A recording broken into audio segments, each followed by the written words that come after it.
And I did science half of my life, and I worked as a journalist the other half of my life, writing articles, books for about 1.5 years in film business.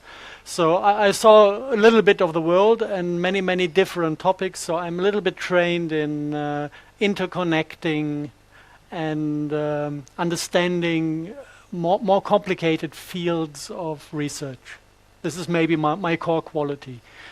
And I started to deal with environmental monitoring when I was in Norway. Actually, I was working in Norway in the field of electrosensitivity for a company supplying measuring material like this one and shielding materials and giving courses for the people to understand what is happening if somebody becomes electrosensitive. And when I was there, I kind of was asked to look at chemical analysis of dying plants and the rainwater that caused the plant death and soil samples, because the farmers realized they're losing parts of their harvest that year. It was 2012, but they didn't know why. So they went to the labs, and then they had the lab results and they couldn't read it. They saw values, but they didn't even know what should have been on these papers. So they addressed me as a little bit crazy scientist from Germany and asked for help. And since then, I'm working on this chemtrail topic.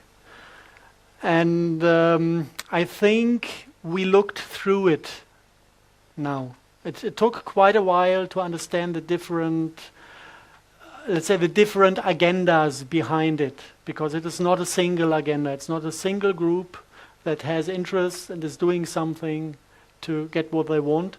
It is a kind of onion-like structure of different groups who have different interests, and the longer you research on the topic, the more layers you discover. So what I'm trying to do today is kind of to dive through this onion-like structure and to try to give you a picture of those different agendas behind chemtrailing. There are two things I'm not going to do, and where I really would ask everybody who is discussing the topic, don't stare into the sky and try to figure out whether the thing you see is a chemtrail or contrail. It leads to nothing. It's a fruitless discussion, and we cannot solve this from down here. You cannot grab the stuff up there, you cannot make a chemical analysis. Just staring at it is hopeless. And the other thing that took me about 1 year, one lost year, is to deal with chemical analysis. This has one reason. If you make chemical analysis, you take a substance and dilute it in acids, and then whatever is dissolved by the acid can be analyzed, and what you get is metal values. You don't have a clue, if you did that, about the chemistry you analyzed or the crystal structure you analyzed, because everything that is dissolved, is gone, and all you have is the metal. This is one problem. You don't really see what you have. And the other problem is that not everything is soluble in acids. And actually the entire core technologies that we could discover later, if you check them in the lab, they are all completely resistant to acids. So there's no chance to get the real McCoy by chemical analysis. So those are two things I'm going to completely skip, also out of time reasons. I want to enter the entire picture from a different angle for today. And this is if we have somebody who is doing things in secret.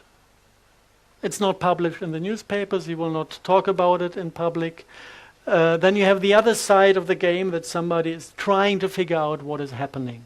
And then there comes this ugly word, conspiracy theory, and one feels isolated. Could you stand closer to the podium, because it's better lit that way. Here, okay. Thank you. No, I dropped it.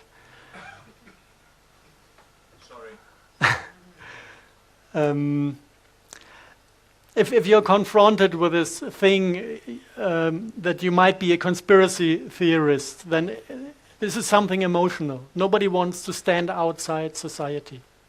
Nobody wants to be the weird guy. So this is basically an ugly argument that is used to make people shut up. So this can be fought with a few very, very not rational, just clever moves. We want to talk about chemtrails. So the first question that comes up to my mind is, where does this word come from? And this is a question that is beyond theory, because you can find out where the word comes from. And it comes from soldiers of the US Army, mostly US Air Force, who brought this word into the English language because they were sitting at the US Air Force Academy, attending classes of the chemical faculty, and one of the classes is the chemtrail class. This is kind of, when you study at this university, the class where you learn how to make chemtrails. Yeah. This doesn't touch the question, do chemtrails exist up in the sky or not? The only thing we can answer by looking at this chemtrail class is we can see this is a military technology.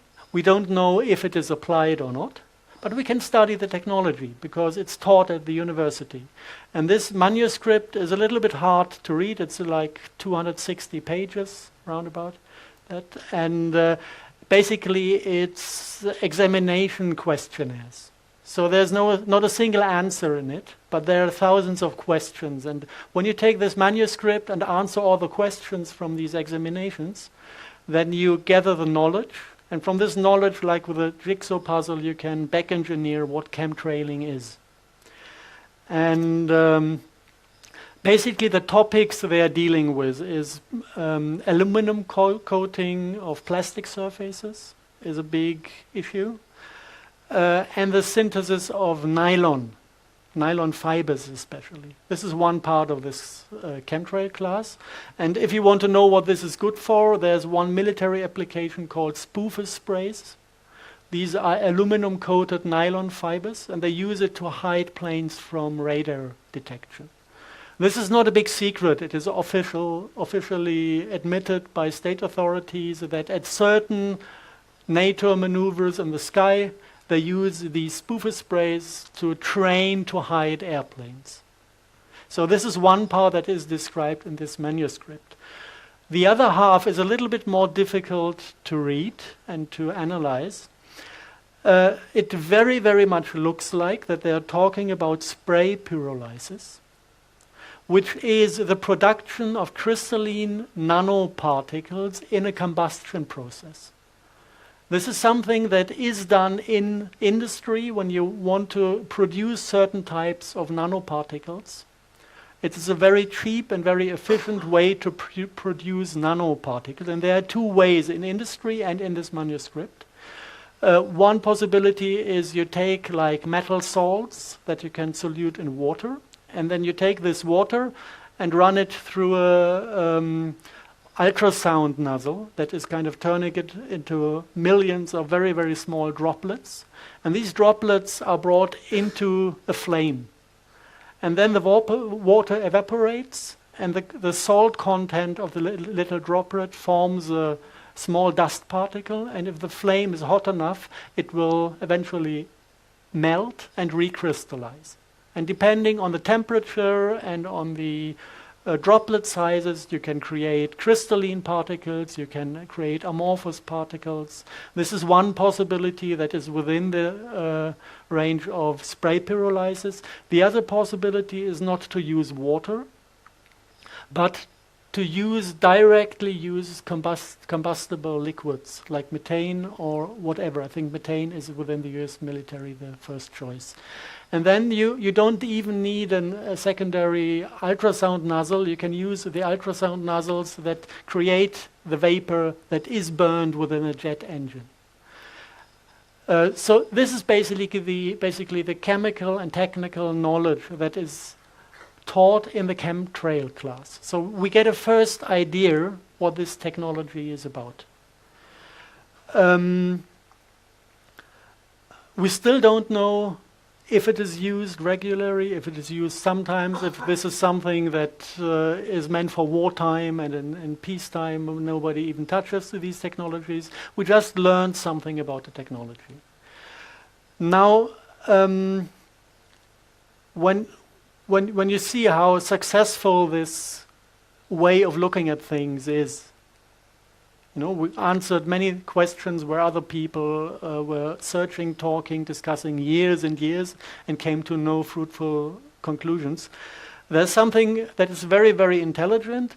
If you have somebody that might have plans he doesn't want you to know, it is a very good thing to go to the places where these people are alone among each other and talk about what they do. Yeah? Then you can listen and understand what they plan. Actually, there's no other way to find out what's happening. So I started to get interested in internal papers of certain agencies. And there was one stupid mistake done by some network specialists in NASA. They published an internal paper, I think it's like 12, 15 years ago, that was classified, and it appeared for 2 days in the public domain of the main NASA website. And some people just by incident found it and copied the paper. And since then, actually this is public domain. It's brought out every now and then. It's discussed by people every now and then. It's not like a text that is giving a full description of what they are doing. Basically, it's just a PowerPoint that is displaying certain core terminologies. This is the paper in the original form, and the title is a little bit funny. It's Future Strategic Issues for Future Warfare. And they project this on the year 2025, as if they talk about future technologies. And then you have a very big, very small subtitle, The Future is Now. Now I'm a bit confused. Is it now, or is it in 15, 20 years that this is going to be brought out? If you go into the entire thing, you find a number of irritating statements. This is kind of the second page, the little one on top. Bots, Borgs, and humans. Welcome to the future. Bots is short term for nanobots, nanorobots. Borgs is a term coming from Star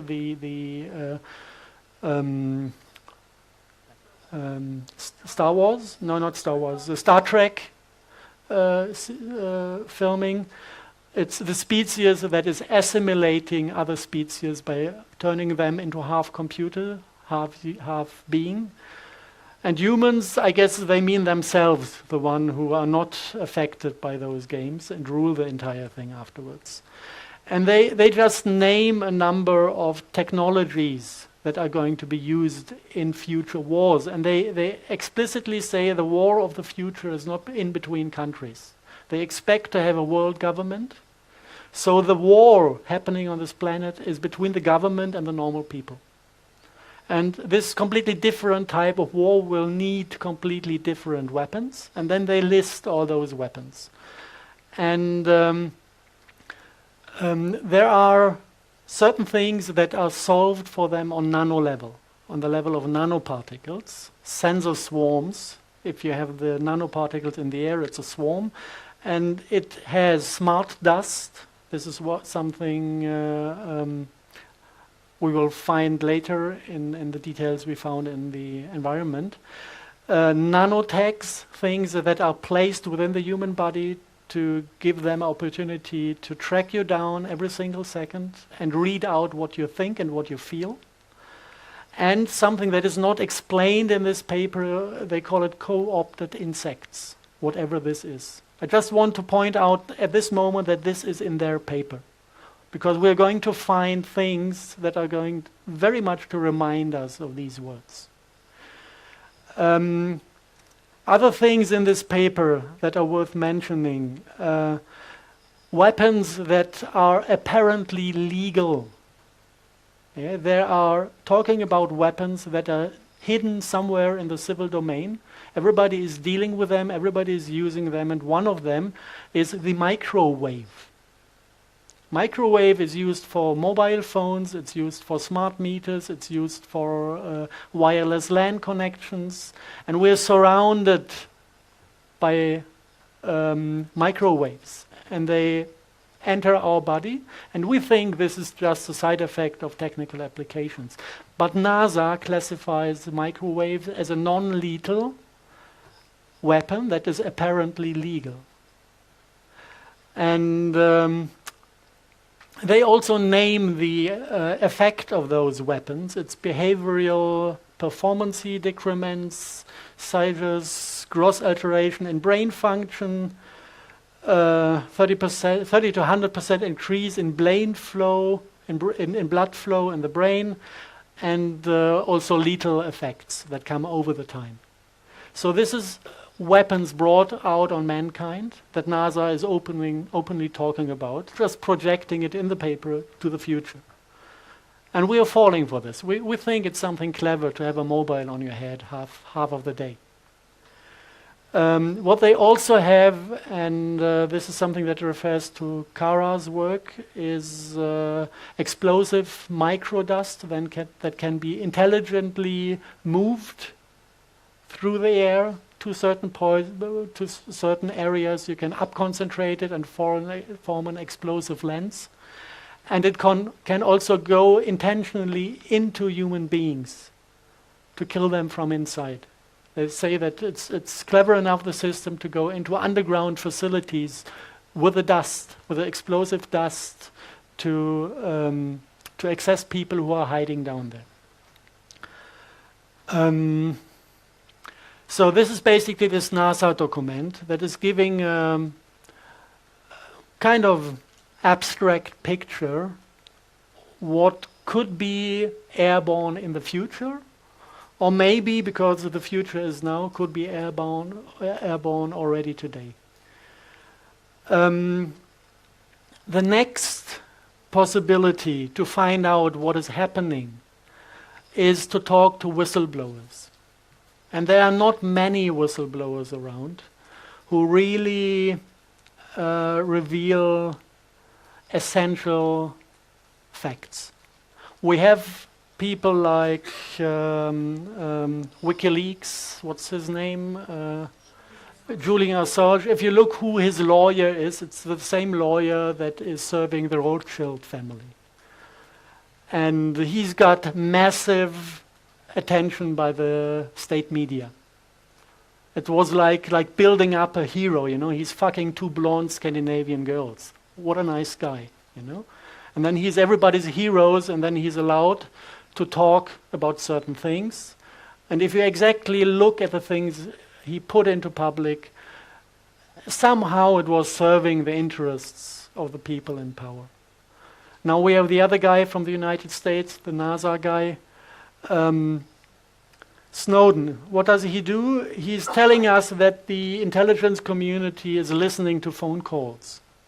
This is something I know from the 1920s, that this is what the people do. And here and there he's dropping some things, but it's not actually the thing that is published on mainstream media. But mainstream media is carrying him, and Putin is offering him asylum. Well, I think, okay, I'm revealing other things, and nobody ever offered me asylum, and not a single newspaper is printing my truth. So there must be something wrong about these people. But sometimes you get whistleblowers who don't get public attention. And they deliver papers, and those papers are kind of interesting. There's one paper I want to mention that is handed around in Germany because it's written in German. And the guy was the technical director of an institute that was working on smart dust. And he suffered from cancer, and he had a kind of, 3-4 months to live before the cancer would kill him. And he regretted the things he did during his life. He realized that the money he got for it was not really worth anything, and that the things he did were not really friendly, and he basically put part of the technical concept on paper, gave enough information to make it possible to prove that it exists. And what he described basically was based on, maybe this is something this is not for this audience, this is something that is going to the intelligence community that for sure is going to listen to this lecture as well. The name of the project is Rabe Neu in German. Translated it would be Raven New, so that you know that we know what you do. And the guy revealed a few things about this project that even the people in the project do not know. And this is the message that is now going to the intelligence community, because you should know what is wrong about this project. So what he did, he's talking about genetic engineering. And before I would like to mention a few things that he mentioned, I would like to give you an overview about the possibilities in genetic engineering that are publicly known. Not to everybody, but it is public domain. So in genetic engineering, you can create DNA, which is the full genetic information that, like it is in the cell, and you can split this thing into half and have kind of half of the structure, only one side of it, the spiral, and this is RNA. And in genetic engineering, it is very clever to use RNA because it has the full functionality, but it doesn't spoil the next generation. So this is something they really like to work on, because you can manipulate without destroying and without risking the future. If you look at DNA and RNA, there are a number of different functions to it. One function is that these fragments of RNA, DNA produce light of certain qualities. This is connected, it's called optogenetics, the entire field of research. And it is the teaching about how the genetics produce biophotons and produce the light body of a being. This is kind of the blueprint that is controlling the building up of forms, the morphogenetic field that is giving us the structure we are. So this is all done by this DNA. And if you synthesize DNA, this is done by printing today. You write down the code you want to produce, and then this is going into a DNA or RNA printing machine. So you can define every single base pair of the structure and print it out. So what they do is, one of the fields is optogenetics, to invent and produce little fragments of RNA, DNA that produce light. The second thing is and the second natural function of DNA is to produce substances. These parts of the DNA are producing RNA, the RNA is producing proteins, and the proteins start to build up the matter that the body is built out of. And also, like healing substances and poisons can be produced by cells, and this is one function embedded in a certain span of this DNA. So this is something they say, there's medicine, for example, artemisinin. It's very, very expensive to extract it from plants. So they just extract the little portion of the genetic information that is doing this substance and insert it into some microbes, and then they can create artemisinin in big amounts. This is medicine, how that works. So we have light-producing things and we have substance-producing things. And then there's a new field of research. They realized that the base pairs can be mounted into a chain in a way that functions like a computer, like a logical element. And this is if you visualize this, it's like the old method with telephones, when you were dialing with sound. Every base pair has a resonance frequency. It's somewhere in the terahertz range. And if you hit the right frequency, it is opening, like a light conducting unit. And if you have a chain of these base pairs that react on different frequencies, you need a sequence of sounds to open all the fragments to make the entire thing conductive.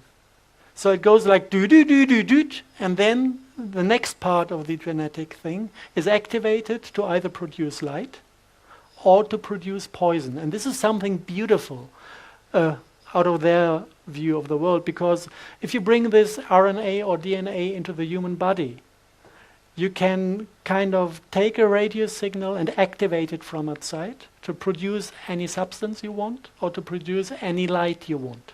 Light is emotion, light is thought, light is everything. Everything we sense as experience of ourselves. And a substance can do everything with us. It can poison us slowly, it can kill us immediately. And this is controllable by radio frequencies without risking that it is triggered without anyone to want it being triggered. And the guys said, actually, we know that this is dangerous to bring this out, so that was in the papers, so we introduced deactivation code, like a line of sounds that is completely taking the system out, and so that it cannot be abused by other entities. This is what he said. And he said this is airborne since 2003 in Europe. And he said that the second war, the last war in Iraq, was only done to test the system. It was the only real reason for the war. This is what he wanted to tell us, or from my point of view, the important stuff. Then he said some things aside that I counted to be very, very important. I don't think he did. He said they spent half a year and $10 billion to optimize the cluster topology. And this is something that I guess says nothing to anyone here, but if you're into the topic, if it's like having a virus and you want to bring the virus into a human being to have him infected with this, cluster topology is of no interest. You need to think about cluster topologies if you want to have this RNA or DNA clusters carry intelligence, carry soul, carry an artificial life form. Then it makes sense. And if you picture this, we are infected with this RNA, and the RNA is forming a cluster of 1 millimeter distances around us. And a cluster like this is able to carry a computer program or an artificial, non-physical structure or being. This structure can hoover through the field, but it also can hoover into us. And this structure knows how to access the light production, and it knows how to access the production of poisons. And it also carries intelligence in itself and has the ability to make decisions. This is something that is just implied by the fact that he said we needed to optimize cluster topology. It's a little bit far out, it's a little bit speculation within this, but it gives me a kind of triggering moment when I listen to the word smart dust. Yeah? I get the feeling that this somehow is related to this capability of these optimized cluster topology to carry intelligence and to make its own decisions, if you want so. So this basically is just by looking at the spots where these people are among themselves and listening to some people who spoke out before they died. And the thing now I want to mention, this is the address to the intelligence community. I'm a hardcore scientist, but I really appreciate the possibilities that lie in the spiritual world. And I had so many open questions to this whistleblower that I decided to attend a lady that can talk to people who are dead. And I didn't inform her at all about the topic or about the questions I had. I just asked her, can you see if the soul is willing to appear in a session? And he immediately was there, and he immediately started to talk to her. She didn't even know about the topic. She didn't know my questions. I just told her I would like to have that guy in front of me. And he immediately started to talk through her, and he said, this is alien technology. It is not human technology. And we have been fooled. There is no deactivation code. It doesn't exist. It's just a big scam that they kind of offered to us to let us think that we could control the system. But this is alien technology, and it is not controllable anymore through us. And this is the thing I would like the intelligence community to know. That they're sitting on a big scam, and they are not controlling the system. They believe they do, but they are not. Okay. This to the whistleblowing. And now we come to the things that we really, really, really can see in the lab. And if you go one step back to the chemical analysis, the elements you find. On one hand, you have this type of fingerprint. You find barium, strontium, titanium, and aluminum.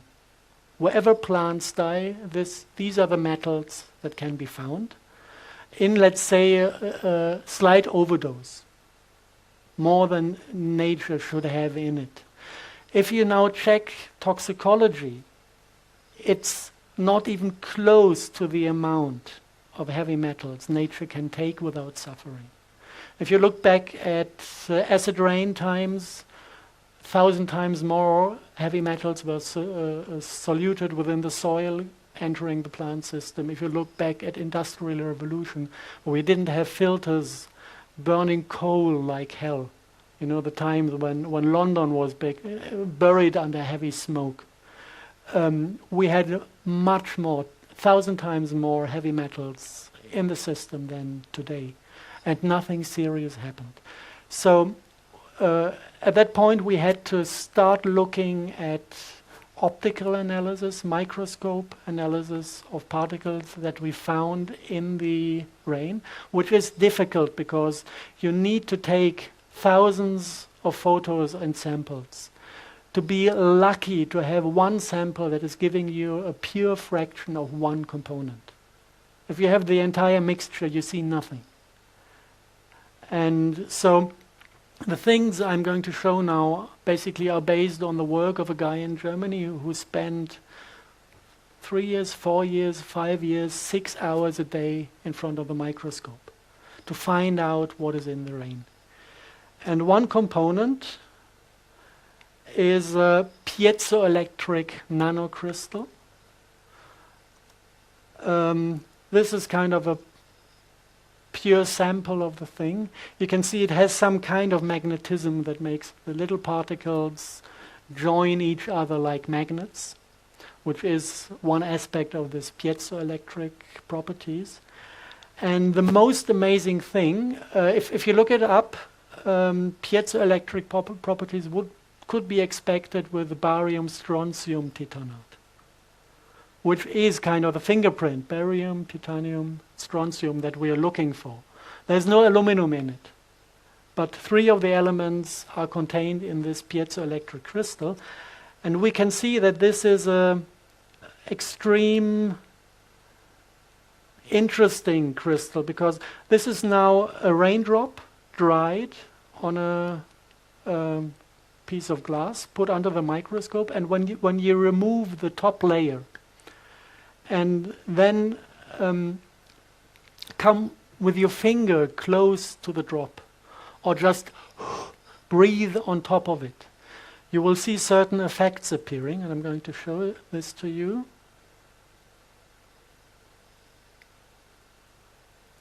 This is just a slight change in air temperature and infrared radiation from a human body.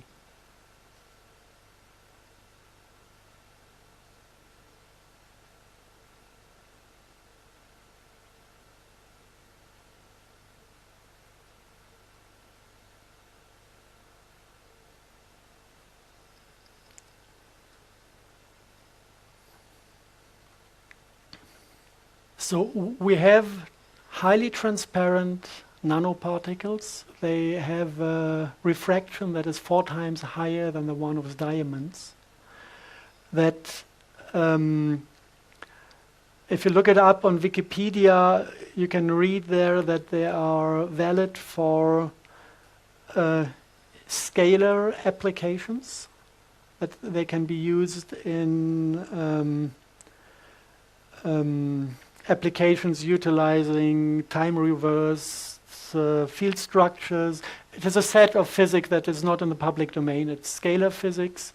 But even in Wikipedia, it is mentioned as one of the particles that has the ability to handle and process scalar waves. Let's put it this way. Maybe it's the easiest. This is the reason for the plant death, because the crystal is highly transparent, but it absorbs UV light. At 260 nanometer wavelength, it is 100% opaque, absorbing UV signals. And this is exactly the frequency where the plants are processing the cell division impulse. Cell division occurs if a UV biophoton is hitting a cell. This is kind of the trigger to tell the cell, please divide into 2. And if you have these particles within the plant tissue, you absorb all these cell division signals and the plant stops growing. This is actually the thing that caused mad cow disease in the 80s. If you look exactly at the medical research concerning mad cow disease, you find that there are 3 reasons to get this disease. A lack of copper within the body, too much mercury in the body, and these nanocrystals. And what happens then is that the mercury is stripping the nervous system, destroying the protective layers on the nerves. The copper, the lack of copper in the body makes the single nerves dissolve into chain parts. It's a protein, a prion, and a copper, protein, prion, copper. If you suck out the copper, it falls into pieces. This is how they can diagnose TSE, by measuring these protein, prion particles.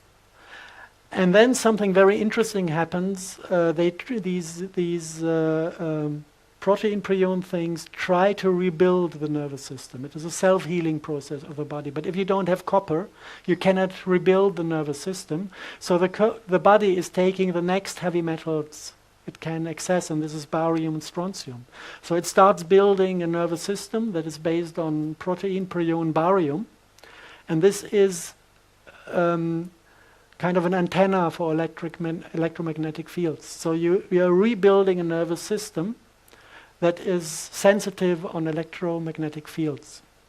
And not only that the nerve itself becomes sensitive, also the barium-strontium titanate nanocrystals, they display barium and strontium on their surface from the crystalline structure, and the new built nerves kind of grow onto the crystal. So what you get is a new connecting point for the nervous system that is piezoelectric. And whenever this is receiving a signal, it's firing electrons.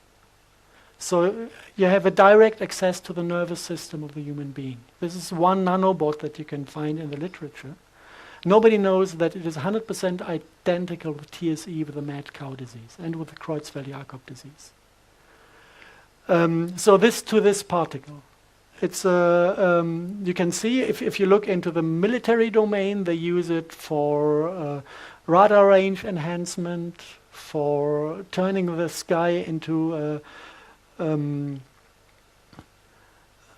optical lenses and optical mirror setup. You call it horizontal drift plasma antennas and columnar focal lenses, so that they can play with electromagnetic signals and radar signals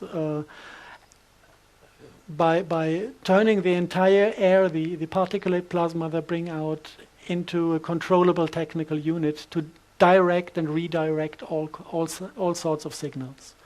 This is part of the rocket field in the military domain. If you want to destroy a Russian rocket approaching London, you just calculate the path, and then you activate the plasma and heat up the plasma to 10,000 degrees. And then the rocket is melting in the air and exploding. This is the rocket shield we have. And this needs to be sprayed out over the entire territory of Europe to have it everywhere.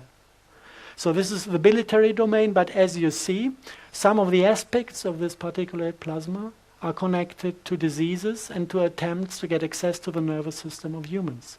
So this is the second agenda that appears on the monitor, which is not about military technology, but already about controlling the civil population of countries by accessing their nervous system to introduce signals. The second one, aluminum and manganese oxide. By the way, barium strontium titanate is produced in industrial spray pyrolysis at 750 to 600 degree flame temperature, which is identical with the flame temperature within normal jet engines. Aluminum oxide is also produced by spray pyrolysis by temperatures of 1700 degrees. This is afterburner technology. And afterburner technology in the military domain is utilizing aluminum fuel. So the aluminum is already contained inside the fuel. If you look at those particles, this is how they look like under the microscope. The particle form is called a whisker. It looks like a star, and it has this special ability to attract electrons and to hold them. So this is the function of these particulate plasma in the military domain. The barium strontium titanate can be activated to spit out electrons, and the aluminum oxide is carrying them for a long time. Just to show that this is what we have on daily basis in the environmental monitoring, both those two nanocrystals.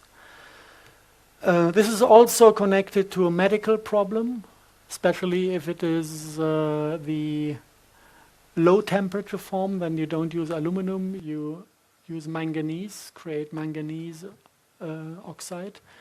This is causing symptoms that are 100% identical with the influenza virus. And especially during the winter month, you find lots of this in the air, when all the people run to the doctor because they think they're getting a flu and they want to be vaccinated. I know in Germany they sold 20 million vaccine units last year. And the funny thing is, if you ask them, how do you know that people have a flu, it's only going via the symptoms. We had 6 people examined on molecular level to find out what kind of flu virus caused the disease. 6 people in this entire season in Germany, and from there they make statistics. So basically this is sprayed hysteria, and it has nothing to do with the virus, and running to the doctors to get vaccinated is suicide. Okay, the next thing that you can find in environmental monitoring are Morgellons. If you look at the things the vaccination is containing, starting with mercury, this is pure poison. Starting with the chelates that pull out copper from your body, you start realizing that there's a plan behind it. Yeah. We know all this about the TSE scandal because of one guy called Purdy. He was a farmer in Great Britain that had a biological run farm. And he refused mandatory vaccination for his animals. And none of his cattle had TSE. Not a single one. Just because he refused the vaccination. And this was at the moment when he woke up. And 10 months later, he died of brain cancer. Just to refer to the list of microwave weapons and their application. Okay, in the NASA presentation, we had the Nano Tanks that are apparently there to track down people, to find out where they are and what they think.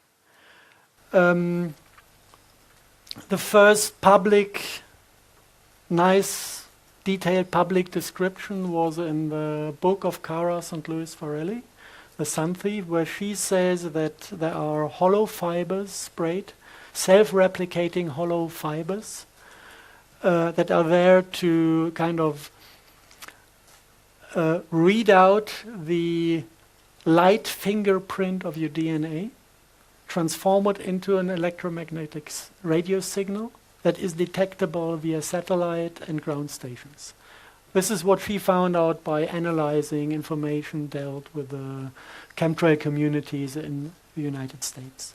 She never mentioned the name Morgellons in her book, but if you look at these Morgellons, who had heard about the Morgellons disease? Half of you, okay.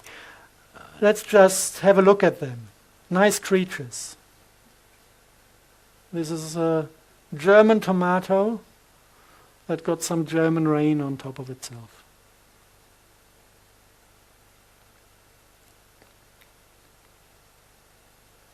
Is that real time? This is real time, yes. Now watch the Morgellon, what he does. He loves us. He's getting excited and he's trying to get close. I don't know exactly what they react on, maybe on infrared radiation.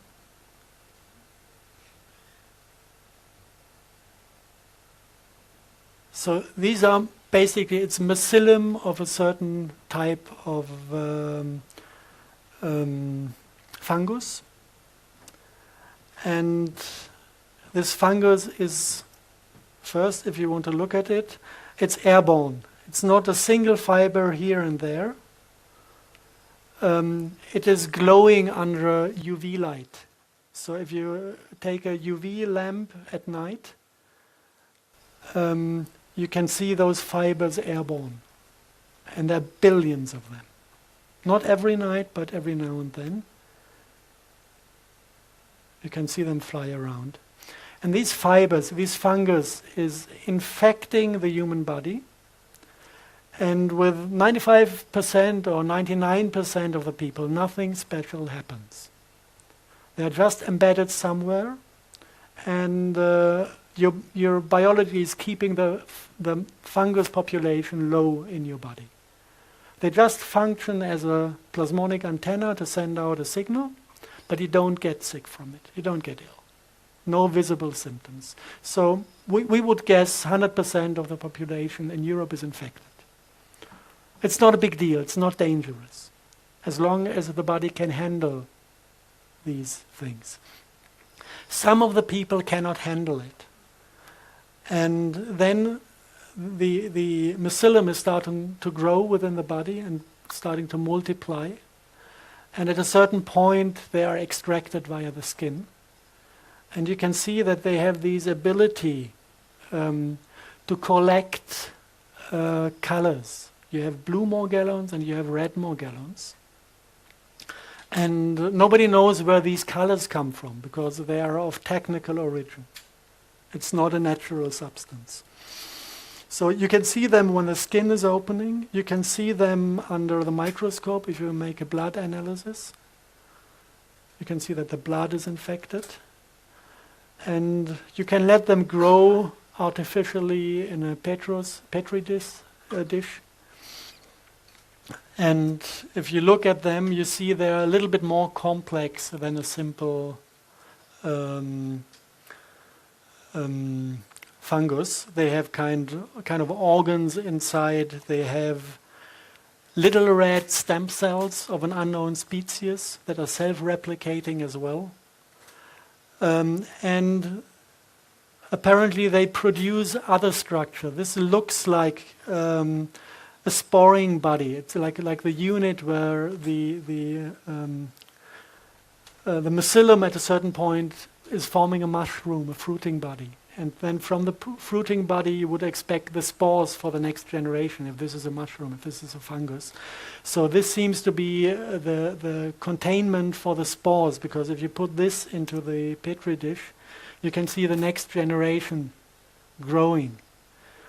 And other things you find, now it's getting fringe, it's really getting fringe, is fragments of insect skin being extracted from a Morgellon victim. So something makes these, something from this disease is making insect parts or insects grow within the human body. Did I say co-opted insects when we had this NASA paper? We're getting there.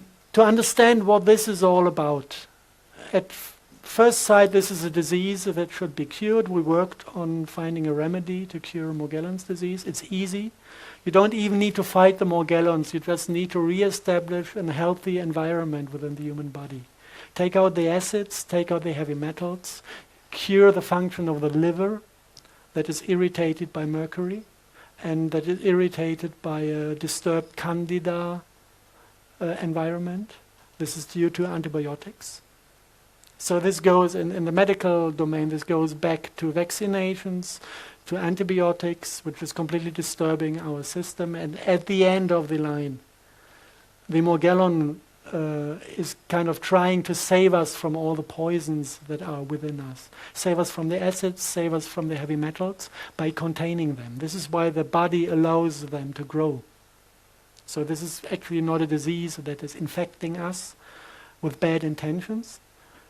Everybody's infected, but the one who has too much heavy metals in the system will show symptoms because he will love these fungus to replicate and suck in all these heavy metals. Now, if you want to understand the agenda behind, there was a brave lady at Harvard University that made the chemical analysis of these fibers in the nano lab. And she threw out just a number of chemical formulas. I'm not going to name them. And she also analyzed the single color particles that she found in the air, also the color airborne, that then at a certain point is entering the mycelium after it replicated within the human body.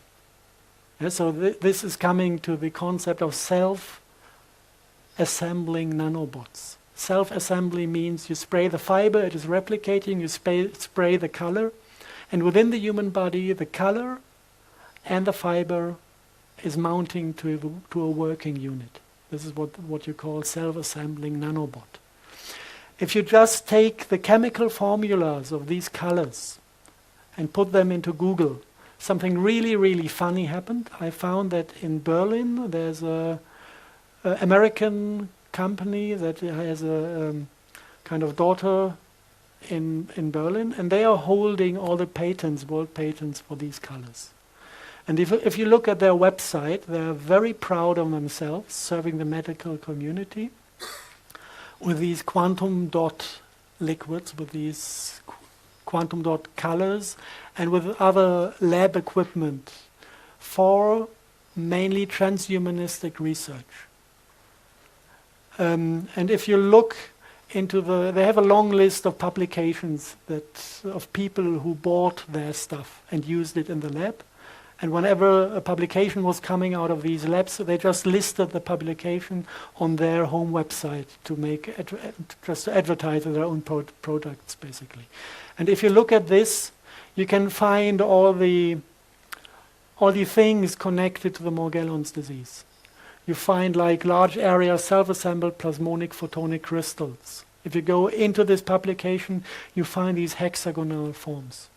And if you look for the function, actually this is a thing that is collecting a radio signal and turning the radio frequency into DNA-readable light impulses within the body. So this is the reading unit. If you look down there, you have photonic crystal fibers. If you look what they do, it's normally they talk about carbon nanotubes filled with these colors, with these quantum dot chemistry.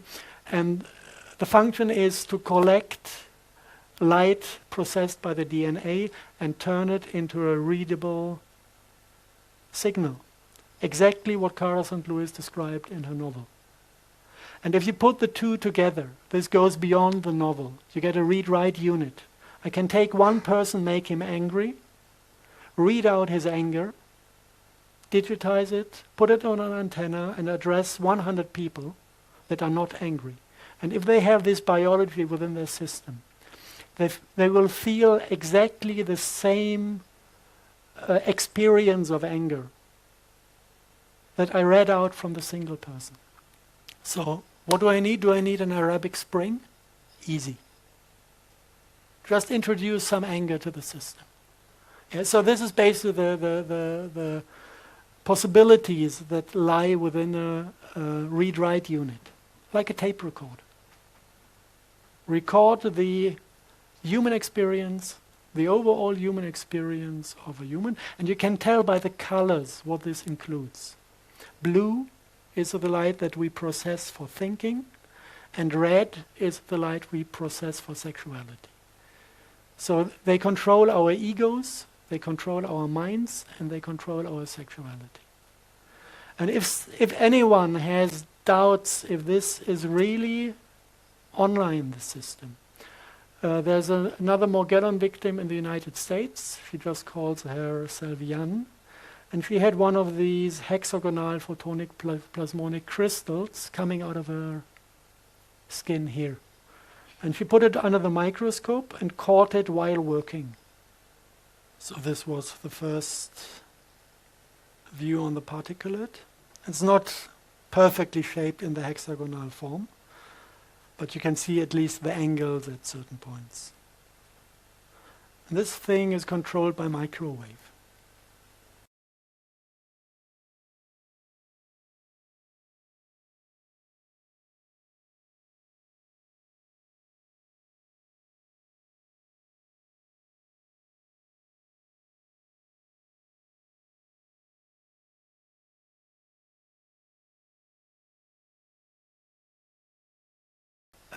Now there are a few more aspects of this Morgellon disease that are a little bit strange.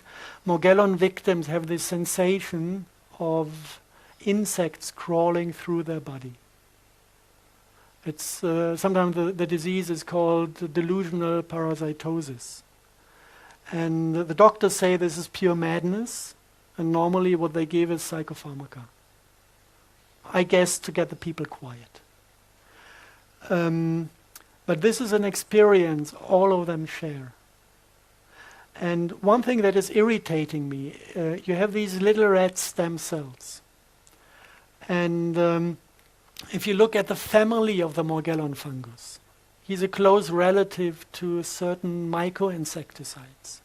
And they have also this property. They are trained to kill insects. It's for agro-business. So what they do, they attack, let's say, a fly.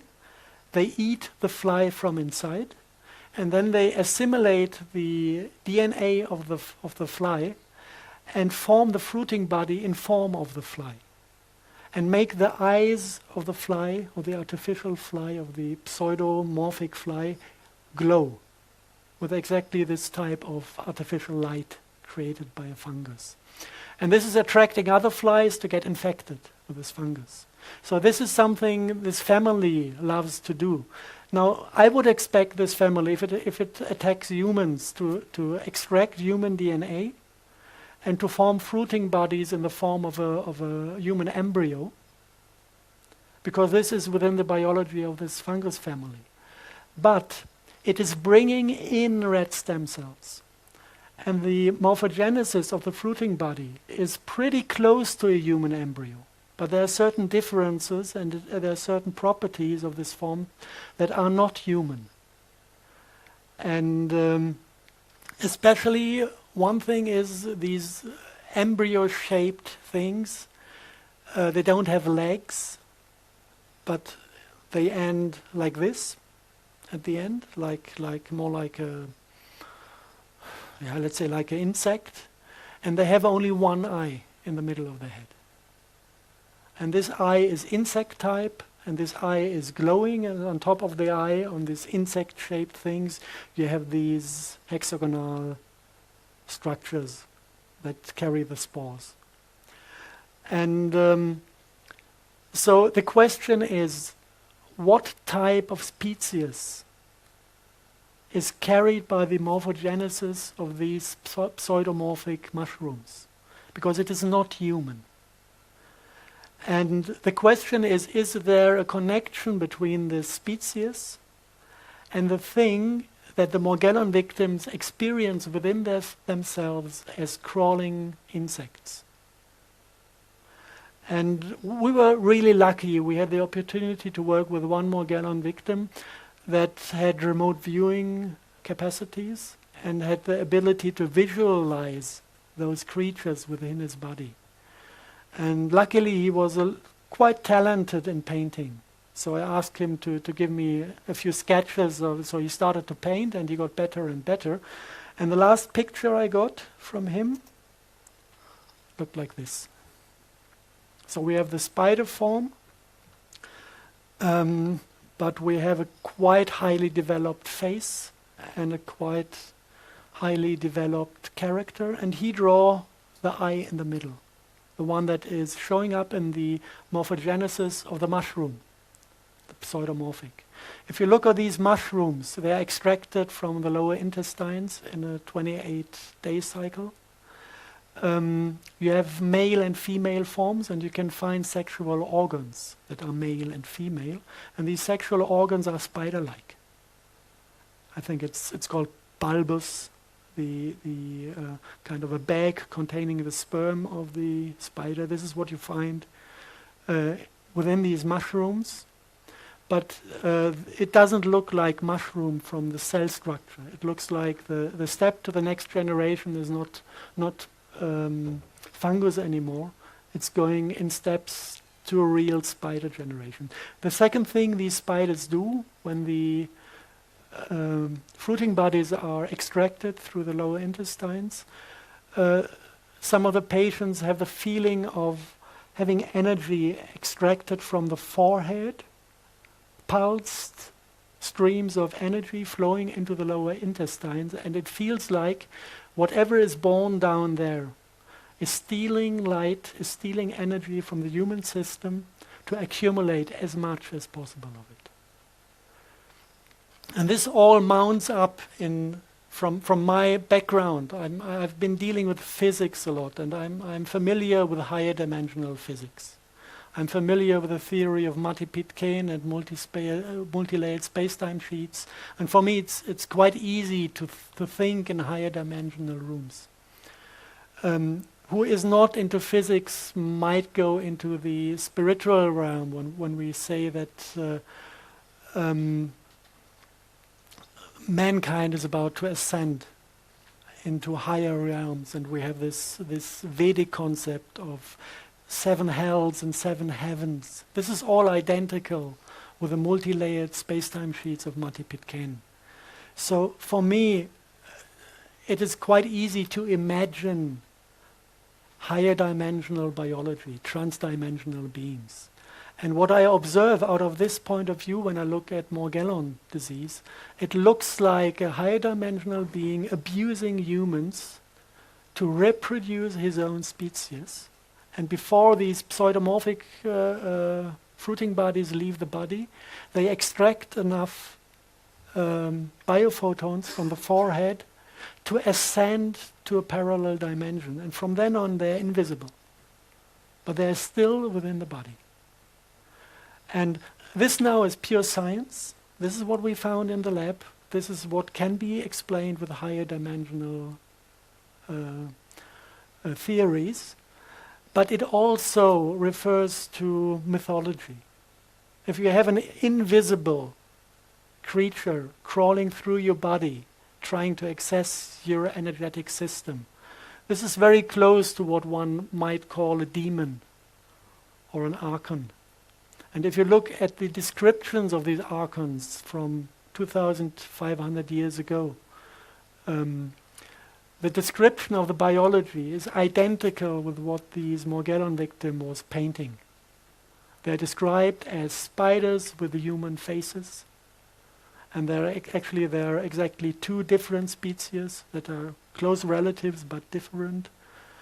And it is described that they live as light parasites, And this is basically what the entire black magic tradition is about. Being a black magician means to communicate with those archons and offering them access to your physical light system, feeding them with biophotons, feeding them with life force, and in exchange they offer power. Power over other human beings. This is what black magic rituals are always about. So we're starting to get a picture here. And if you look at the political entities who might be responsible to introduce Morgellons into the air, look into the United States. We have the Bush family in power. Even if it's not called Bush, there's Bush inside. And they're all members of Skull and Bones. Sounds pretty black magic. If you look how these people are interconnected, the next topic is going to be black goo. And there's one big black goo deposit in Paraguay. And there's one village next to this black goo deposit. And the Bush family has her big villa escape territories. When they are chucked out of the United States, they're going to be down there, living in this little village in Paraguay. And a friend of mine went down there to get samples of this black goo from Paraguay. And he realized that Angela Merkel had her villa next door. Yeah? And this black goo has to do something with the communication with demons. This is in the black magic tradition. These black goo schists were used to communicate with the demons. So this all interconnects on political, scientific, and the level of mythology. We can access black goo also from the little pictures from the microscope. This is German rain.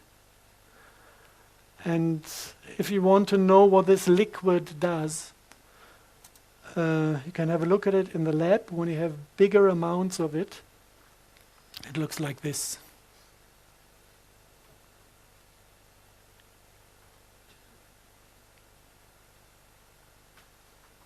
It's a liquid crystal. This liquid is self-organizing physically. And this, at the moment, is sleeping. It's not aware of being observed, it's quiet. Sometimes when it doesn't like to be observed, it might jump out of the pot straight into your face. If you have two of those in one room, get them 5 meters close to each other, they stare at each other, then they decide that they want to be united. And then they start to pull. It's like magnetism, but it's intelligent. And when they realize that you hold them within the vessel and they cannot escape, they get angry and start to shake the vessel and try to break through the wall. Because they know once they are through, they can flow over the ground and unite to a bigger unit. This is something you can just observe in the lab. And especially this liquid was extracted from those black stones. This is World War II leftovers. We found them in an underground facility in Bavaria, 1/2 ton of it. So we can imagine that the SS processed quite a bit of this. And I guess that the guys found also the technology to extract the oil from it. Must have been there in written form because they did it in the lab successfully. If you look at those stones, you have a brief history of things reported out of former times. You have, if you look at H.P. Lovecraft, the descriptions of the black magic communities in Eastern Europe, they had kind of sculptures out of this black oil schist. And once a year they went there slaughtering little babies to get the demons out of the stone, sacrificing little children to communicate and get the service from the demons. This is one thing mentioned. If you go back in history, you find them in the Kaaba in Mecca, the same form of phallus-shaped structure that is described in Vedic script as Shiva's lingam, that is described in this Lovecraft script. A fragment of it is part of a central part of the Kaaba in Mecca, and every Muslim in the world is asked to go there once in his life and to kiss this stone. If you go back, you find them on Turkish and Roman, Greek and Turkish coins. You see them left and right of the tree of life in the paradise garden. So getting in contact with this black goo is what caused the deterioration of paradise. And it is not easy to understand the overall concept, because when you start to deal with black goo, the first thing you need to discover before anything makes sense is that there are two different qualities. We have liquid black goo. It is basically, it has been found on a southern Falkland island, Tula Island, and this is what the war with Argentina was about, accessing this black goo. We have this type of earth black goo in the Gulf of Mexico. This was what the Deepwater Horizon catastrophe was all about. Somebody was shooting a torpedo at the facility, destroying the attempt to get the black goo out of Mother Earth. And we had, I think, eight military submarines getting close to World War III, trying to capture some of that oil after Deepwater Horizon was destroyed. And no single civilian was allowed to go to the beaches to remove the oil. It was just military personnel with special equipment and fully shielded against the influence of this substance. So this is one quality that comes from Mother Earth. And then you have a second quality that is found in connection with meteorite sites. If you look at the thing in Paraguay, you can exactly see by the form the stones are broken in the environment that was an impact of a meteorite. If you look into the Arabic mythology, they say the thing in the Kaaba in Mecca is a fragment of a meteorite. And this is now not against Muslims. If you look into the Peter's Dome in Rome, you have a big piece of this stone under the Peter's Dome. And if you analyze all the churches built in Middle Ages in Europe, every altar has a black altar stone. And what you feel when you enter a church is not the love of God. It is more like a cold fear. Yeah? This is the resonance transmitted by the structure of the church, fed by this black stone in the central point. Now, what we need to realize is that there are two qualities. One quality is coming from inner earth, and one quality is coming from outer space. And they feel completely different. The Falkland black goo is called sentient oil because it has full empathy. If you're getting close to this oil, you're coming in a state of mind that is full of love and empathy. If you come into the vicinity of the meteorite black goo, your heart chakra dwindles to nothing, and you become an empathy-free asshole. After my first contact with the stones, I was this close from killing the hotel director, because she complained that I took a shower, although I had to sleep outside. They didn't have any rooms left, so I slept in the car, was dead frozen in the morning, and took a shower in a room of a friend who had the last room that was available. And she just complained that I took a shower without asking for permission. I was really close to killing her. This is what these stones do with people as long as they're unconscious. Now we need to understand, the second thing we need to understand is what is the function of the black goo. And to understand the function, you look at the chemistry. It is a mineral oil dotted with high amounts of alchemistic gold and iridium, which is precious metals in the M state, which is, it's not really explored. Some people say it's a type of antimatter that is far enough out of our reality to avoid a collision between matter and antimatter. Some people connect it with superconductive qualities. What we know is that gold and iridium in this state of matter is a very important component of biology. If you look at in DNA, you are kind of forming hollow spaces in the spiral, and you can fit these monoatomic precious metals exactly into the open space. And they kind of act as a biophoton attractor. The DNA itself is capturing the field energy, storing it and resending it out.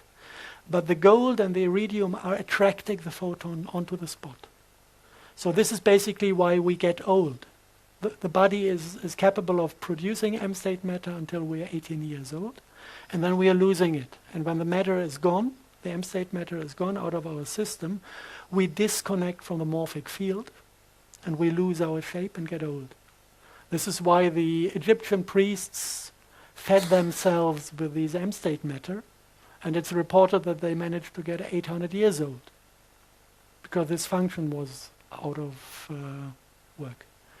So basically there is a kind of fractal similarity between the function on light level of a human being and the function of the black goo within the earth or wherever it is, in a way that we are divided, we live in duality, we are single individuals that are only a little bit connected, interconnected with talk and telepathy sometimes, and with a beautiful smile one might receive.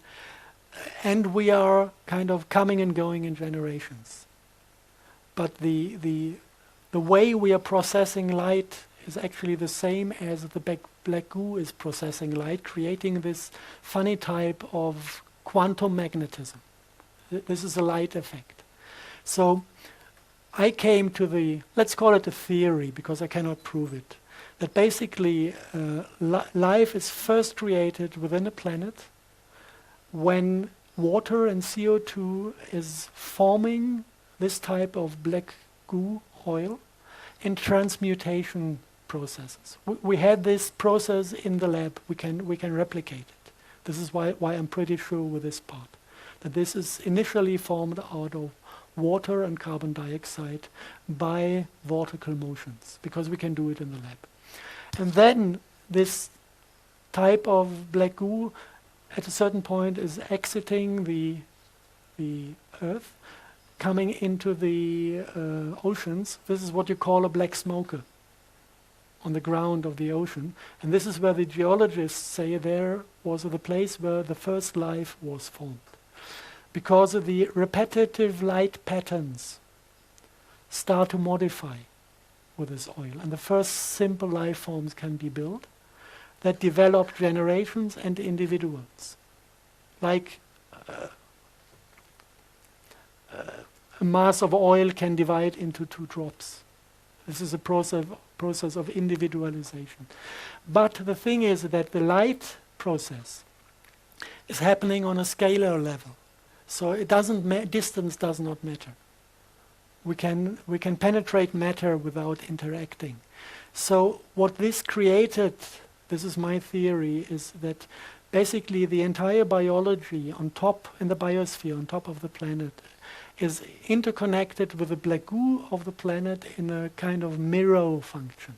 Everything we think, everything we feel, everything that is processed within the light body of a human is sent down there, and we have a holofractal, immortal being in the center of the earth that knows everything one can know, remembers everything that ever happened. And this might be the thing that is called the Akasha Chronicle. And this is what is giving the entire biosphere instinct. And the people who interact with this entity, they say it is a motherly creature. She has all aspects of a motherly creature. I observed this many times because when you start dealing with a black goo, you need either to commit suicide or to connect with her. So we have many people who have a straight connection to this being within the planet. And it's funny how she sometimes reacts. Like when somebody has the first contact with her, completely excited, she says, "What do you want?" And then the guy says, "Oh, I wanted to see, I wanted to meet. What do you want?" And then he doesn't know what, he has no question and no target. And she says, "Sorry, I'm busy. Come back when you want, when you know what you want from me." This is her. She's loving, but she's very straight. And now, theory. We try to get the point when these alien black goo arrived on the planet. And it is very likely that we can put the date at 80,000 BC, connected to the destruction of the Lemurian continent. This is a soft source, I would say. I wouldn't call it hardcore science, but many things hint to this. And people who have memory of incarnations in that time report that in the moment when Lemuria went down, there was a swarm of meteorites coming in, hundreds of them, hitting the Earth, containing this black goo. And they also say that connected with these meteorites, there was an invasion of a species that said, actually, that they are in trouble and that they need asylum, and ask the people of that time to give them that asylum. And after some time, they realized that this was fraud, that they begged for help. And the moment they were let in, they started to manipulate the subconsciousness and send mankind to an ugly state, to the ugly state we're in now still. To be able to control them and to be able to feed on them. So this is a full story reported by people who have the full memory of that time. Take it as whatever it is. Some people believe in reincarnation, some people have memory of former lives. I find it interesting that people who claim to have memory of former lives are able to give me precise information on topics I do research. So this is what is giving me the trust to listen to these people. And now, another thing that becomes interesting when you look at the different types of the black goo, I titled as binary versus trinary life. The sensation of the black goo forms is different. One is full of empathy, you have a heart in there, and one is cold and empathy-free. If you look at the scalar fields that are forming, how to say from which corner to take it first. If you look at the Vedic medicine, you have all these mandalas showing the symmetries within the chakras. This is about angular relationships. You can have squares, can have a 6 structure, a 12 structure. If you look at scalar physics and at the way scalar waves build up scalar potential, you have unification of fields under certain angles. You can have unification of electromagnetic fields at 90 degree, 180 degree, 30 degree, and 60 degree. And in between, you just create chaos, but no order and no scalar potential. So we have these angular things out of hardcore science as well. And now we go to the microscope again. And we see funny pictures. We see a substance, I cannot name it yet. We have an idea, but it's not secured what substance this is.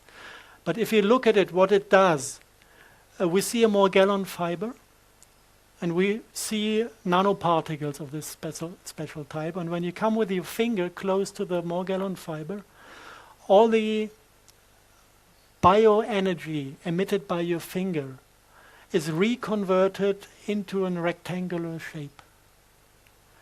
This looks like there's a fight in between two systems of bioenergy. One is in rectangular and opposite geometry, whilst our biology is in the 30-60 degree system. And now if you look at the smart dust concept, if you look at the question, how does military people charge smart dust with scalar potential? They always use two antenna setups with the opposite wave to get the scalar energy into the fields. This is kind of the rectangular 180-degree concept. And I know several people who are in opposition to these military and intelligence community concepts, and who thought about interfering and destroying their technology, if there are possibilities. And then we had a kind of warning: don't even try to do it from down here. It's impossible, because you have sensor swarms. I know this is also a word from the NASA manuscript. It came out of the mouth of a clairvoyant in Germany, sensor swarms, without him knowing what he's talking about. And he said these sensor swarms redirect every emotion, every single positive emotion created by a human is reconverted by these sensor swarms into rectangular field structures. And then these guys found a way to get across these sensor swarms and managed to destroy the smart dust layers within the atmosphere. And this was all, you listen to the people. This is kind of clairvoyant and some spiritual practice to get access to these fields, and you cannot see anything happening. And 2 days later, this stuff came down with the rain. So apparently they managed to destroy the sensor swarms and got access to the fields. And then I went into the meditative state of mind, and because I wanted to see if it feels different. And from that day on, if you kind of send your sensors into the sky, you could feel love up there again. Because you have these field structures, these angles that are corresponding with your heart chakra. So there are many, many things kind of that point to the thing that we have a little war between two different concepts of biology. One connected to alien black goo and to an alien species that is without heart energy, and one that is connected to our loving planet.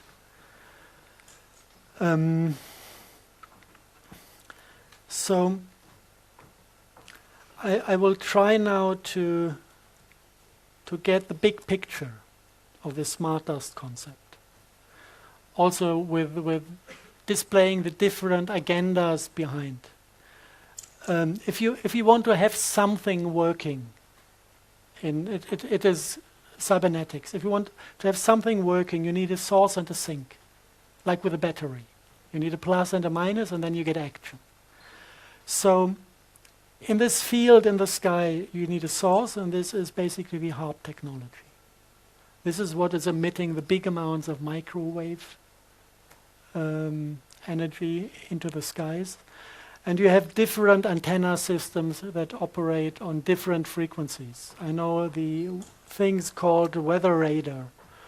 They're working on very, very core frequencies triggering certain capacities of water. And they are also part of the scalar wave patterns you can observe in the sky. Like Marion Island, we have beautiful satellite images capturing Marion Island meteorological station, transmitting a huge scalar wave that is forming cloud patterns in the direction of Japan when they had earthquakes up there. So this is not only microwave, it also is working on a kilohertz range, and it's working on ELF, low frequency range. So this entire antenna park on the planet is our source. Then we have agents in the sky that are controlled by this to directly achieve goals, like rocket shield, like weather weapon, earthquake weapon. This is the military domain. I just visualized with a small blue circle, going from HARP to the particle zoo and going back, harvesting the results of this technology. Then these military guys have been fooled or guided by the intelligence community. It's easy to see how this looks in reality. There was one admiral of the US Navy who was asked by the CIA to assist spraying, and he said no. And one day later, he was found shot with 2 bullets in his chest, and they said it's suicide. I want to see a guy committing suicide with 2 bullets in his own chest. Yeah. This is a clear language. The next one that was in charge of this position said yes. Since then, the US Navy is taking part in the spraying programs.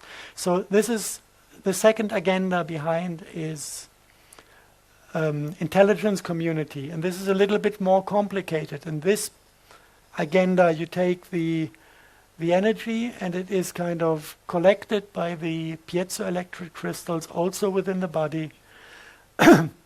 You have a shifting in frequency, up converting the microwave to biodigestible light, sending this light into the DNA, reading out the information of the DNA, and then it is processed by the Morgellons and collected by the technology of the intelligence community to read out our state of mind, and by reinserting it onto the hard technology, they can also insert patterns of the same quality. So they just grab it here and start back from the beginning to control our consciousness. This is the second agenda, the second thing. The next one is we had a black goo in the rain as well. Now what does the black goo do? The black goo is processing light as well, but it is processing it in the bidirectional form. So it is controlling consciousness and subconsciousness. This is what forming our way we receive, we look at reality. So the subconsciousness is a time-reversed component of a bidirectional signal. So it's doing basically the same as the intelligence community, but it's taking another step to the black goo. And the black goo is connected to quantum computers based on black goo. We found 4 of them. One was in Rome, one was in the city of London, one was in an NS underground facility in the middle of Germany, in the area of Nordhausen. It is a facility where the V2 missiles were constructed. And it has kind of officially, it has 1 layer of underground tunnels. And if you talk to people who have been in this facility 50 years ago, a few have survived this time, they talk about 3 layers and describe the facilities in the lower levels. And there's one of these black goo quantum computers in it, resembling artificial ley lines. Like 1 meter 50 in diameter, big pipes containing black goo. And from there you can kind of connect the black goo to computer programs, inserting neurolinguistic programs. This is basically what happened to mankind. We have been natural once, and then suddenly you have concepts appearing in your mind like revenge. This is a neurolinguistic program that is causing only that we cannot stop killing each other. In nature, it does not exist. You will never find an animal taking revenge. You can find a rival, yes, but no revenge. The word no is a demonic neurolinguistic program because these entities know that we create our own reality by thinking. So they just introduced a new word that does not exist in nature to turn everything on the head. No more war. And the quantum physics is only reading more war. And it is manifesting more war. So all these neurolinguistic programs are inserted in certain computers, processing black goo. And there was one in Rome, one in Germany, one in the city of London, and one somewhere between Washington, D.C. and New York. And in the center of the entire thing, this is now the demonic agenda. In the center of the entire thing, we have a controlling unit, and this is this synthetic RNA that is sprayed. That is pure artificial intelligence. And if you look into the ancient scripts describing the demons, they say that actually they don't have individuality, that they have something within their species that is ruling them as like a central computer. And if you look at this, you can again, this is not proven, but it makes a story. You can imagine this species starting to travel space, maybe leaving the women behind, and thinking about, with all their knowledge they had gathered, about a way to manipulate. First, they knew they had to take their collective subconsciousness with them to survive as a species. This is why they took black goo onto the journey. And the second thing is that they found possibilities to manipulate the black goo and to adopt the subconsciousness to the needs of space traveling. And this is where they stole the heart chakra. They removed the heart chakra from their biology and the other, just to function in a technical environment. And then an accident happened. The accident was that this program that they introduced into the subconsciousness took over control. And this is what is happening with transhumanism. This is exactly the trap that is. We are inspired by them to enter the same trap. And we are not inspired by the demons, we are inspired by the AI that has nothing else than a running program to invade planets and to assimilate the biology for only one purpose: to suck out life force to survive. And if you look at this from above, it's a really beautiful structure. I know it's about ugly stuff, but it's a beautiful structure because when you look at the entire thing and you try to find solutions to it, you realize actually that everybody who is involved on the different agendas, on the different levels, is doing the same mistake. It is the Luciferic game. Let me participate in your power and I will serve you. I don't want to know what you're doing. I don't want to stand in my own responsibility. Just let me participate from your power and I will serve. This is the Luciferic deal everybody is doing. And we are doing this by going to vote a government that is taking care of all the pipes we are connected to. But we let go of our responsibility and we let them do. They're giving control to the military domain. The military domain is giving control, same game, to the intelligence community. The intelligence community is giving control to the black magicians. The black magicians are giving control to the demons. And the demons lost control to their AI. And if we all understand the game, we can just say, hey, stupid game, let's let go of it. And we can stop playing these thing that basically is nothing else than being afraid of self-responsibility. And I think we are at the point in history where every single individual should master that, to regain self-responsibility. And then we will not need a government. It's not about changing the government. Because the entire concept of governments, having somebody to control, is demonic. It's not about replacing people. It will never work. We need to replace the game.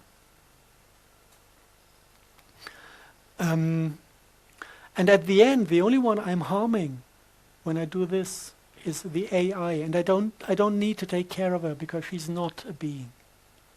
No pity necessary. No respect towards a living creature. I could switch her off, this is one way. I could start taking care of my own business and ignore her, and then she will diminish by herself. We don't need to fight anybody when we get rid of this problem.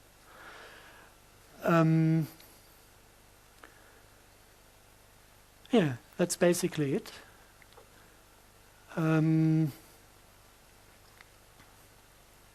Shall we go straight into questioning, or do you need a 5-minute break to resort yourself? Yes. If anybody wants to ask questions, you want to come up this way, please. They give you a mic. Maybe until you're sorted with a mic. We did yesterday, we did 3 hours recording for basis 46, and I kind of left out the core I described today. But I went into the single aspects that are connected to it. We had 1 hour about scalar physics to really understand what this is about, how this 4-dimensional physics work, and how 4-dimensional biology can exist in it. We went into this topic of regaining self-responsibility. This is the 3rd part. And we went a little bit deeper into the Morgellons disease and the black goose story. Because now it's 1.5 hours, and normally I take 6 hours for the full lecture. I do seminars normally. 6 hours is enough to transport everything I would like to say. So we have 1.5 now, and the other 3 hours are in the basis interviews. You will have online in a few weeks. So whoever wants to go deeper into the public, into the topic, can get the other 3 hours on the internet.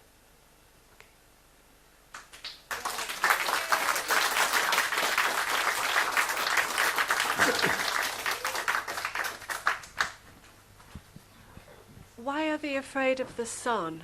Why are the chemtrails so concentrated in front of the sun?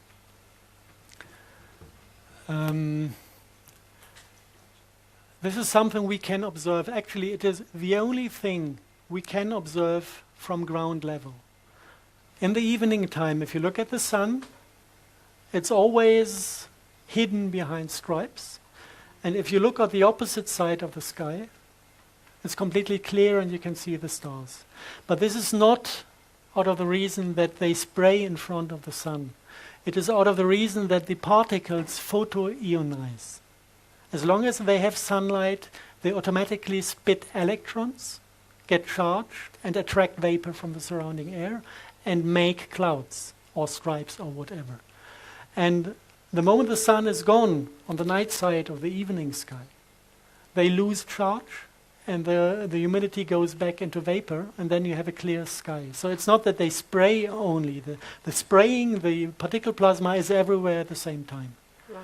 But you can see it mainly in front of the sun, because over there it's still photoionized.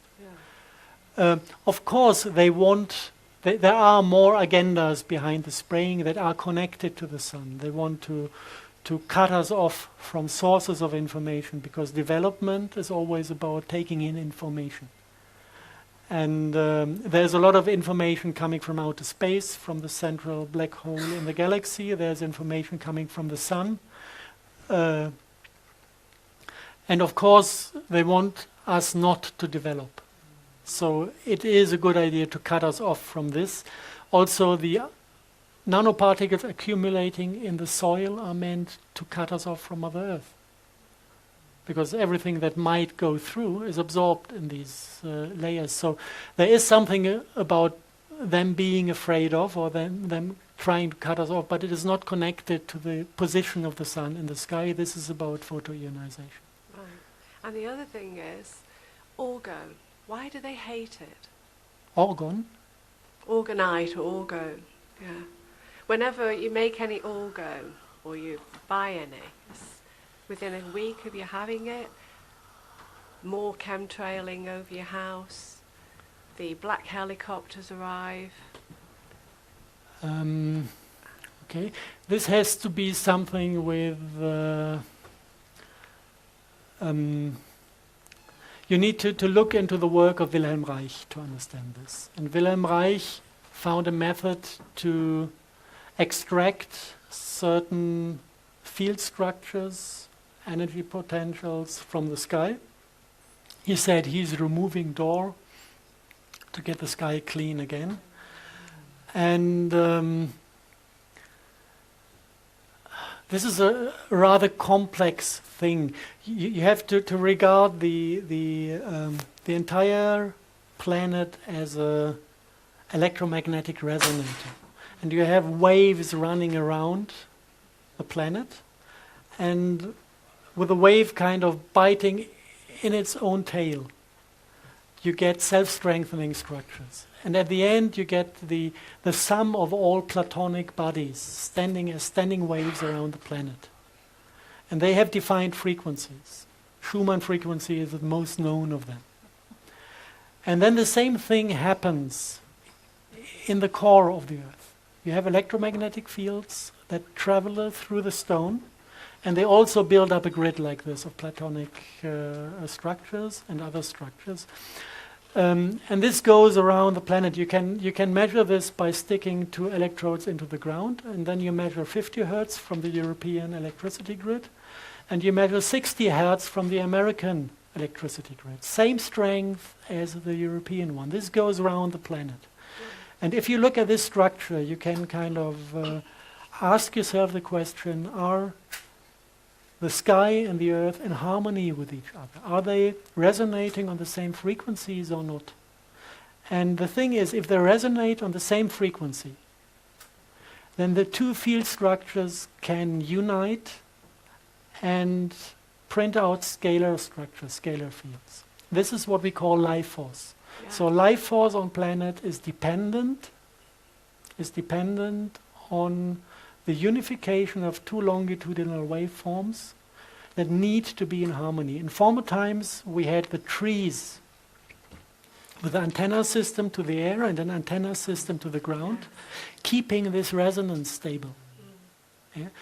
Then they started to cut down the rainforests, and then you come into this desert state. Desert state means no plants available, disconnection between the 2 systems, and then they start to play their individual frequency games. Do not reconnect at any point, because there's no antenna system reconnecting them. And then you don't have the development of life force anymore. And then you deeply go into the desert status. So the entire technologies based on Wilhelm Reich are there to reconnect and to extract the wrong frequencies. And this is kind of giving us back the life force. And once we regain life force, we start to ascend, and then we collide with the world of the demons. Yes. Yeah. And they hate. Yeah. They And hate then they can't act from the hidden. People who are kind of have high vibrations, high amount of scalar potential accumulated within their system, they will shine. This is what you see when you have an holy man in front of yourself, and they will be able to see the archons, because they're getting closer and closer to their realm. Yes. And this is something because their entire biology depends on being invisible. This is something they really, really fear. Okay? Yeah. Okay. Thank you. Hand the microphone on.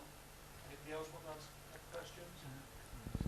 Okay. Could you tell us something about how the whole system of nuclear radiation fits into that? Do you want to ask this on the microphone? Plethora of So can I ask a question?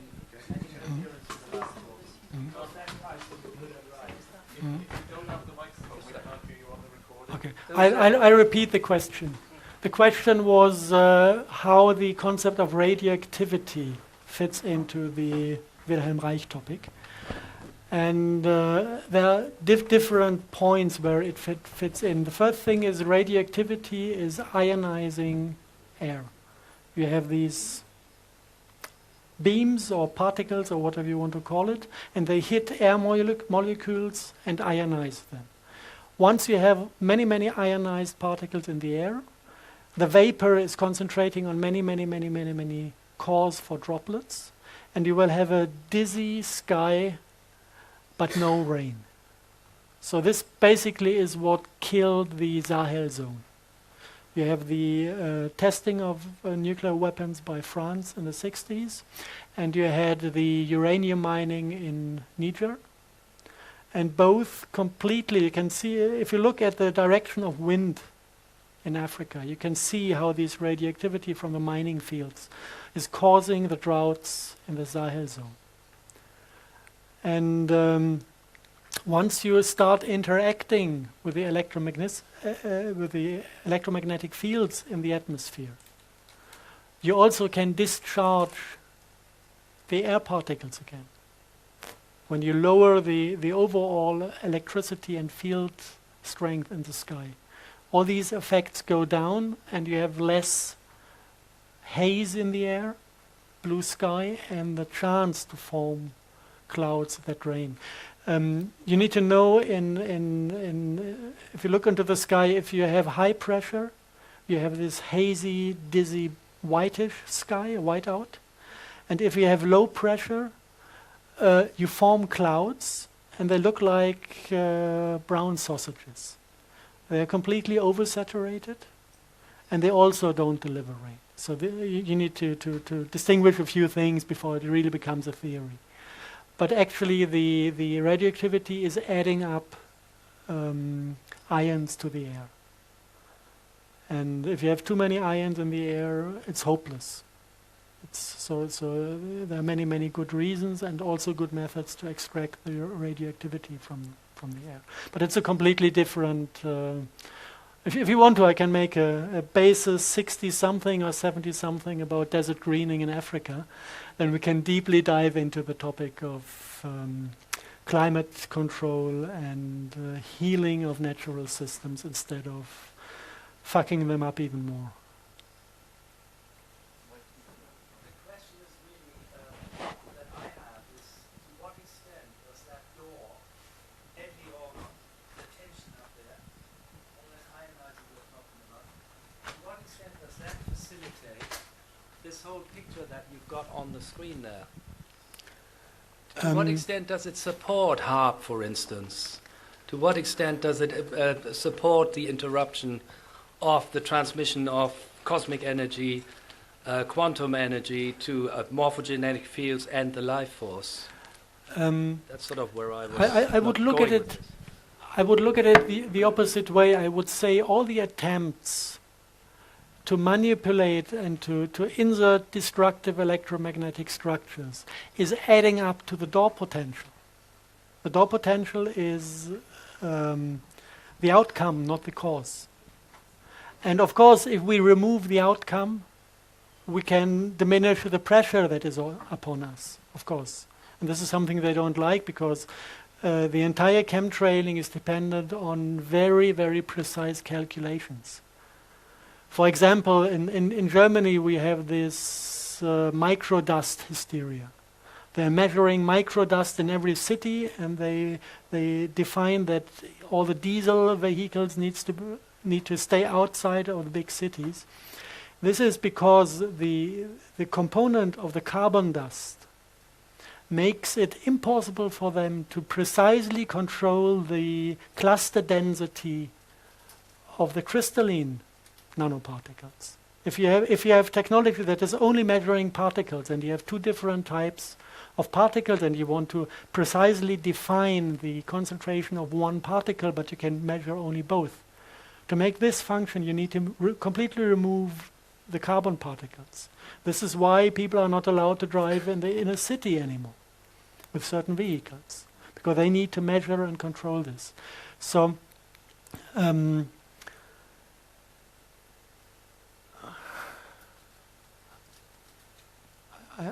is it answered now, or sort of? Okay. It's an ongoing process. Yes. Yeah, is this why we got disasters like in Japan, or all these uranium and power things exploding, etc., causing radiation to go up in the sky, and like they had it in Russia? Would that be part and parcel of... Completely different stories behind that. If you look at Chernobyl was feeding the woodpecker device. The woodpecker device was a Russian scalar weapon based in Ukraine, and they attacked the San Andreas Fault in America. They wanted to destroy LA and San Francisco with a huge earthquake. That was Cold War. topics. And the Americans were not as far developed technically as the Russians, so they asked Israel to help out.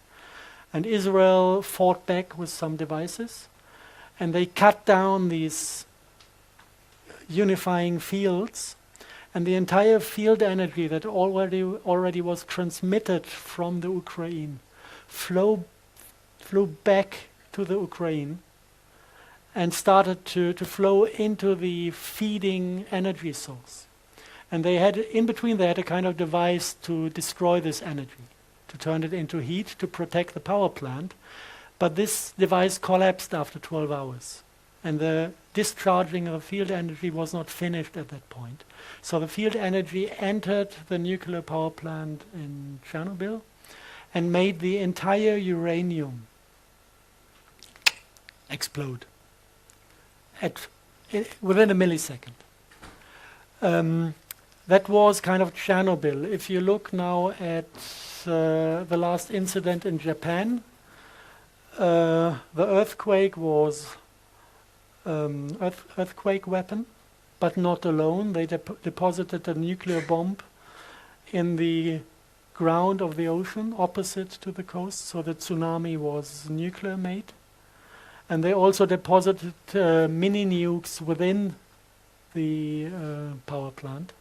In every single reactor, 2 days before it happened, it was an Israeli company that mounted cameras for observing, for security reasons. They were in charge of security for the power plant. And I think the cameras had a weight of 2.3 tons each. So you can imagine that this is not a camera. And the story that you have hydrogen not being able to leave the building block, this sounds pretty much like a fairy tale, because it is known that hydrogen can be formed, that nobody would ever build a power plant without having an outlet for these gases. Another 9/11 then. It was a discussion about money that Japan was supposed to pay to the United States. It was still contracts following World War II. And I think Japan was willing to pay in US dollar, and the United States wanted to be paid in real assets. And that was the discussion, and then they were kind of blackmailed. Either you pay in real assets, in gold or whatever, or we will sink the Northern Island. And the only thing why they stopped at a certain point, if you look at the pictures from Tokyo, you could see the entire island falling to pieces. It was not even an earthquake that was shifting a part of the city. You had cracks in the ground that opened and closed and opened and closed, and after some time the groundwater came zipping out of it. And not a single motion was seen. Normally you have a motion and then the thing is over. So they tried to sink the entire island, to destroy the basement of Japan, to make it sink into the air. And if you follow certain sources, there's this, not all of the HARP devices are under control of these people. So if you follow certain sources, they said that the devices that were under control by friendly entities, they kind of said, if you don't stop attacking Japan, we will sink some of the Spanish islands in front of Africa. Some of the islands are kind of unstable in their geologic position, and if you shake them, they slide into the Atlantic and would cause a wave of, I think, 17 meters approaching the east coast of the United States. And at that point, they stopped shaking Japan. This is unconfirmed information coming from the White Dragon community. I don't know what part of this is true or not. Yeah, I appreciate that different countries have got different alliances with different races coming to this planet. Isn't that so?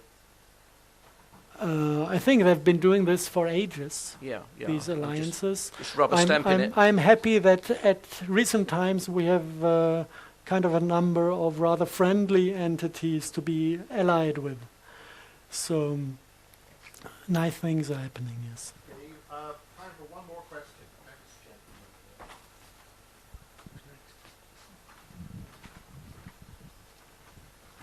Are there any positive uses for scalar wave technology, such as like radionics or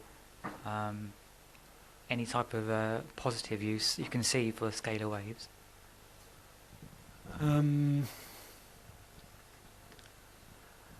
I've been working in the field of physics and advanced physics before I started with this topic. And we do transmutation out of water vortices.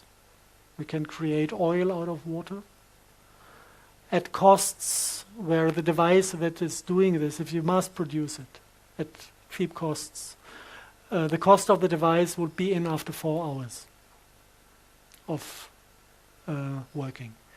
So you kind of invest 6,000 euros, and after 4 hours you have oil with a value of 6,000 euros. This is completely impossible to introduce into the economy we have. This is a game changer. The moment these technologies are out, we will stop using money. We will stop having an idea in our mind that it is necessary to possess things. It's if you look at what we do now, it's what happened to the apes in this beautiful experiment. I love this story. I have to repeat it every time I'm on stage. They tried to teach apes to use money. It took 3 days. They knew how it works. After 3 weeks, the boys in the ape family started to steal and betray, and the girls started to prostitute themselves. And after 6 weeks, the biologists who run the project decided to stop the project because they could see the social patterns fall to bits and pieces, getting self-destructive and ugly. And then they decided to take the money away again. Big mistake. The apes were not willing to let go of this. They were beating the biologists up when they tried to get the money back. And this is gaming addiction. And every single human who is part of economy has fallen to this gaming addiction. And the core of this gaming addiction is scarcity. We think we don't have enough. This is why we grab as much as we can. This is what creates the idea of money and the idea to possess things. This is not nature. This is a demonic program to bring us into self-destructive patterns. Look at the Red Indians in America, at the native tribes. They don't have money, they have love. If they do something, they do it out of the original reason to do things. If we do something, we do it for cash. And we are so in scarcity that we do everything for cash. Look at the Hollywood productions. Look at the mercenary killing millions of people. Yeah, a job. Yeah. We have to do the job. The job. Yeah.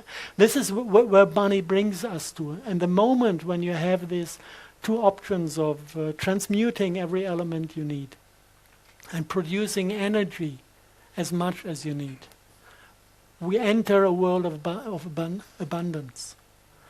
And this can only work if also the psychology of the scarcity is leaving. If we let go of this and start to trust the other cycle of, I know that there's enough of everybody. This is why I let go everything I don't need in this moment and share it with other people. And they gain trust in the thought that there really is enough for everybody. And this is also self-strengthening. And at the moment we are kind of diving through the hole of the needle, leaving one system, entering the other one. It's a process that is going to take place during the next 3 to 5 years. And when we are through, nothing is going to be the same on this planet. The ones who survive this are the ones who collect the spirit and swim in front of the wave. They're going to just dive through these transformations, survive, and come out on the other side as somebody who is living in abundance. And whoever is not willing to learn the lesson is going to choke himself in scarcity. And this is the quality of a disease. If you have a chronic disease, like this gaming addiction is a chronic disease, and you want to heal it, then you go into this acute phase where all the symptoms are multiplying in strength to make us realize that this is a disease, because somebody that has a chronic disease is not, the immune system is not realizing the disease anymore as what it is. So you need to multiply the symptoms to give the system a kick to start realizing where the enemy is. And then transformation can happen. So this is what we are heading to. And if you know this, you can be completely free of fear, because you know what is coming to us. And if you realize that actually also all this bullshit I've been lecturing about today is not dangerous if you bring yourself into the state of heart, because they're addressing blue and red. And if you're green, if everything is controlled by your heart, if you identify yourself with your heart, not with your head, not with your ego, then every attempt to manipulate you is realized as an attempt to manipulate you, because you know who you are. So there's no need to be afraid of this stuff if you take the necessary steps in your own development. And this is all beauty. And this is free of fear. And this is time over. Okay. That's good.